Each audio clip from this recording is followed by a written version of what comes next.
Very good morning.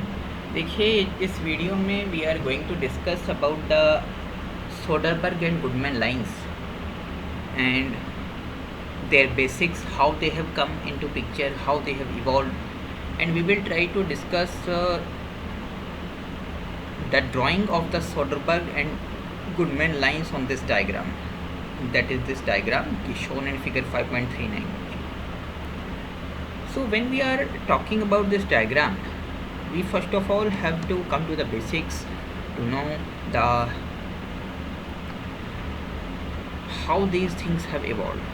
These things have evolved from the fluctuating stress. Now, since we have discussed the fluctuating stresses, we also know that there are two predominant terms in it, sigma A and sigma M. That is the mean stress. This is the mean stress,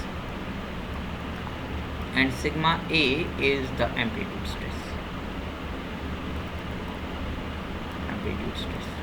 Now, what is the importance of sigma A and sigma M in this context of Soderbergh and Goodman line is that it is an observed fact that sigma M has an effect on the fatigue failure when it is present in combination with sigma A. It means that sigma M affects the fatigue failure only when it is present with sigma A.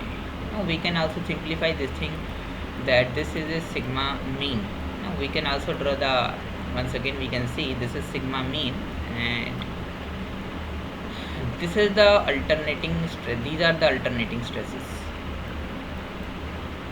It means that about the mean stress, this is sigma, that is the stress on the y axis and time on the x axis. This is the diagram for the, this is one of the diagram for the cyclic stresses or the fluctuating stresses which we have studied earlier.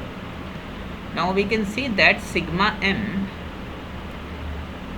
is, this is the mean level of the stress, and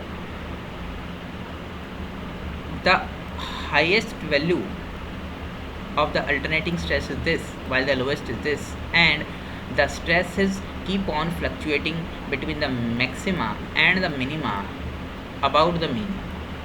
So this is all about it. So we can, one thing we have to know from the experience and from the experiments or observations or from the primary sources. What are primary sources? Primary sources are the sources which help in actually where the person performing the experiment or the researcher actually goes there, collects the data, and he or she goes to the source or the experiment, performs the experiment, collects the data, takes the observation, makes the questionnaire and records the data actually. So sigma A actually affects the fluctuating fatigue life of the component when it is present with sigma M. So we have seen this. Now this is the statement which is written in the this line. Now once again we can see that in this diagram the sigma A actually sigma, since we know sigma and sigma M actually are the predominating terms in case of the fluctuating stresses. Sigma A is plotted on the y-axis, while sigma M is plotted on the x-axis, that is the abscissa. X-axis is abscissa, y-axis is ordinate. And once again we can see magnitudes depend upon, of course, their magnitude of sigma A and sigma M depend upon the minimum and the maximum forces. Why? The reason is that sigma A is what? Sigma A is sigma maximum minus sigma minimum divided by 2, and sigma mean, sigma M is equals to sigma maximum plus sigma minimum divided by 2. So clearly we can see from the formula that sigma A and sigma M depend upon the maximum and the minimum. Once again, maximum and the minimum stresses acting on the component, and these stresses, maximum and minimum stresses, in turn depend upon the maximum and the minimum forces which are actually acting upon the component, and due to these maximum and the minimum forces, the maximum and the minimum stresses, that is sigma maximum and sigma minimum. So I can highlight it with different color and we can get the things done. This is the sigma maximum, this is the sigma minimum. These sigma maximum and minimum, they are produced as a result of the maxima and the minimum forces impressed upon the component, that we can see. Now one interesting thing to note, that when sigma is 0, what happens when sigma is 0? That is the alternating component of the stress is 0. Now from the graph also we can see from the logic that when sigma is 0, please note that this is sigma mean, when this was the amplitude stress. When this becomes 0, it means that this red line also coincides with the green line, and this what will happen then? The sigma mean will only exist, sigma and the load will be purely static in nature. We have written static mean that only there is no alternating component, there is no alternating component of the stress if this is 0, because red line has coincided with the green one, and the component is subjected to the fatigue, is subjected to the static load, that is P equals to, suppose let us say it is 100 Newton, and it will be subjected to 100 Newton. It may be plus or minus, that is a fact, but it will not be it will not be in plus or minus, it will be a static load, it will be either plus or minus. I just mean to say it will be either plus 100 or minus 100, it cannot be plus or minus simultaneously. I shall demarcate it now. Either plus, it will be either plus or minus, and it can have any magnitude, but for example we have taken 100. Now when in that case, when sigma a is 0, SUT or SYT becomes the criteria. Now how to decide SUT and SYT? What will be the criteria?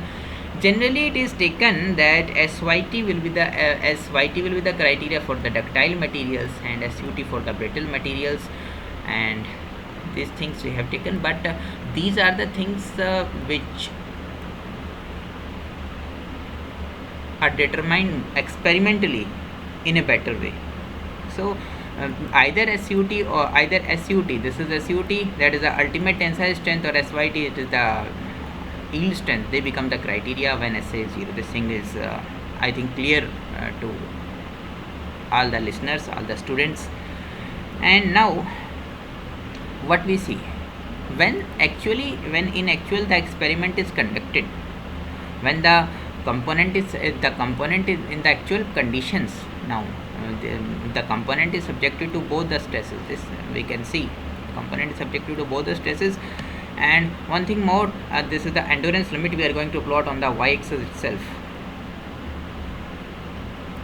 And when the component is subjected to the actual conditions, what happens that during the actual conditions, both the type of stresses, sigma m, sigma a, act upon the component, and somehow, but we can see when we are going to plot the points of failure, they will lie somehow in this region, in between the y and x axis. So these were the points of failure that were obtained during the experiment, and they have been also marked as the failure points. Now once the points of failure have been denoted or they have been marked on the graph, having stress amplitude sigma a on the y-axis and sigma m on the x-axis. Now what was the major thing, that there were three researchers actually who tried to demarcate. Now from the graph also we can see that there exists a border which divides the safe area with the unsafe area. So these were the points of failure. Now we can easily see that if any point, then these are the points of failure.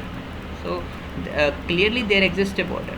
There were the three researchers who tried to demarcate these three borders in their own way, and we will be going to discuss each one of them. Since we have a time shortage also, we will be discussing these Soderberg and Goodman lines in more detail in our next video, because they are very important for the numerical point of view also. Till then, thank you very much. Have a nice day.